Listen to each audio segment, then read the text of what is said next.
विवेक sir की biology class में आप सभी लोगों का स्वागत है। आपसे एक बात की माफी मांगना चाहूँगा कि कल की जो वीडियो शूट है वो आफ्टरनून की डल नहीं पाई थी, इसलिए मैं आज मॉर्निंग में उसकी आफ्टरनून शूट दे रहा हूँ क्योंकि वो उसमें रह गया था। अंतम छोड़ रह गया था और परागकण की संरचना रह गई थी। अब मैं आपको परागकण की संरचना दिखाऊंगा। जो कण होता है पराग कण की संरचना, इसकी संरचना कुछ इस प्रकार की जो मैं आपको बोर्ड पे दिखा रहा हूँ उस समय ये 3 प्रकार की होती है। देखिए मैं समझाऊंगा धीमे धीमे। पहले आप अंतम छोर समझ लीजिए। बाह्यतम छोर मैंने बाहर का छोर कल समझा दिया जिसपे जनन छिद्र पाए जाते हैं, तथा बाह्यतम छोर स्टोप और पोलियम का बना होता है जिसकी जैविक अपघटन नहीं होता। अब मैं आपको समझाने जाऊंगा अंतम छोर। अंतःचोल, अंतःचोल जानते हो आप लोग क्या होता है? देखो यहाँ मिस्टेक है, अंतःचोल ऐसे होगा सही। अंतःचोल बाह्य चोल के ठीक नीचे स्थित होता है। दिख रहा होगा परागकण की संरचना में कहाँ स्थित है, ठीक नीचे स्थित है। तो ठीक नीचे स्थित एक पतला कोमल व आवरण पाया जाता है जिसे हम अंतःचोल कहते हैं। यह एक किसका बना होता है? पेक्टोसेलुलोज का, मतलब पेक्टिनल या सेलुलोज से बना होता है जो अंकुरण होने के समय अंतःचोल की परागनली के द्वारा बना होता है। यही जब परागकण कहा जाता है बीजांड में प्रवेश करता है। किसके बीजांड में? वर्तिकाग्र के द्वारा।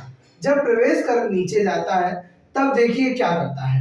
पहले तो हम परागकण की संरचना समझ लेते हैं और आपकी अगली वीडियो में मैं जो बताऊंगा वो बोर्ड एग्जाम के लिए भी मोस्ट इम्पोर्टेंट रहेगा, इसलिए आप लोग चैनल पे बने रहें और देखते रहें कि आप लोगों को क्या मिल रहा है।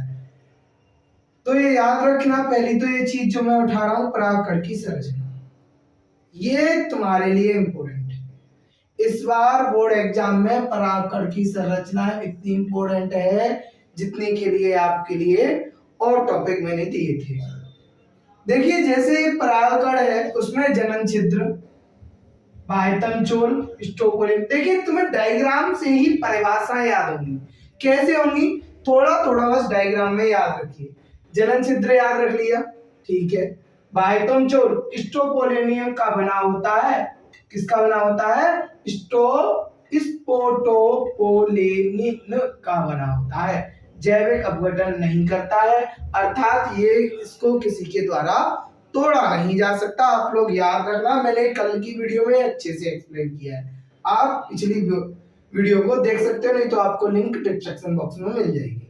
अंतःचोल, अंतःचोल आज हम बात कर रहे हैं तो पेक्टोसेलुलोज का बना होता है और यह किसका विभाजन करता, कैसा होता है? बड़ा कोमल होता है। उसमें हमने पढ़ा था कठोर, यहाँ पढ़ेंगे कोमल व पतरा। वहां पढ़ा था मजबूत, कठोर पढ़ा था। तो हम इसी तरीके से यहाँ पर जो लाए हैं वो आपके लिए लाए हैं अंतःचोल। ठीक है, अंतःचोल कैसा होता है? बड़ा कोमल होता है। किसका बना होता है? देखिए यहाँ पर परिभाषा में लिख चुका हूँ, यहाँ पे भी अलग से लिख चुका हूँ। पेक्टोसेलुलोज का बना होता है। आप लोग इस बात का गहन अध्ययन से ध्यान रखना क्योंकि यही चीज आपको बस इंपोर्टेंट दिलवाएगी बोर्ड एग्जाम में। एग्जामिनर परिभाषाओं के वो शब्द चेक करता है जो बॉटनिकल लैंग्वेज से उठाए हुए होते हैं या ग्रीक भाषा से उठाए हुए होते हैं। तो ये बना होता है। इससे आप देखेंगे ये जो केंद्रक है परागकण, ये जो ये भाग दिख रहा है, मैंने आपका टर्केट अलग कर रखा है। केंद्रक, केंद्रक में ही विभाजन होता है। अगर केंद्रक में विभाजन होता है तो देखिए दो में विभाजन होता है। इस डायग्राम के बाद ये डायग्राम, ठीक है। केंद्रक का विभाजन मैंने यहाँ टॉपिक भी डाला है, केंद्रक का विभाजन। केंद्रक का विभाजन है तो केंद्रक का विभाजन देखो दो में हो रहा है, एक तो वर्धी केंद्रक में, एक जनन केंद्रक में। कितने केंद्रक में हो रहा है बच्चों? दो केंद्रक में, एक वर्धी में और एक जनन। तो वर्धी केंद्रक और जनन केंद्रक का क्या मतलब है आओ आगे हम तुम्हें समझाते हैं। जैसे ही आप ये वर्धी केंद्रक के बाद जनन केंद्रक का विभाजन होगा, किसका? यहां डालूंगा जनन केंद्रक का विभाजन, विभाजन। जैसे ही मैं लिखता हूं जनन केंद्रक का विभाजन तो आप लोग ये याद रखना कि अब हम जनन पे बात आ गए, मतलब किसी की संतान की उत्पत्ति पर आ गए। तो संतान की उत्पत्ति पे आ गए तो वो बात आ जाती है जनन केंद्रक पर। जैसे जैसे जनन केंद्रक विभाजित होता है तो वो दो नर युग्मक में बढ़ता है। कितने युग्मक में बढ़ता है बच्चों? दो नर युग्मकों में। डायग्राम याद करने की कोशिश करें ज्यादा से ज्यादा, क्योंकि डायग्राम और थ्योरी दोनों को याद करोगे तो थ्योरी और डायग्राम आप लोगों के लिए उतने ही इंपॉर्टेंट रहेंगे जितने की अभी है। तो जनन केंद्रक नर युग्मकीय अंतकाग्र कहां पर पहुंचेगा? जनन केंद्रक पे पहुंचेगा। क्या बना?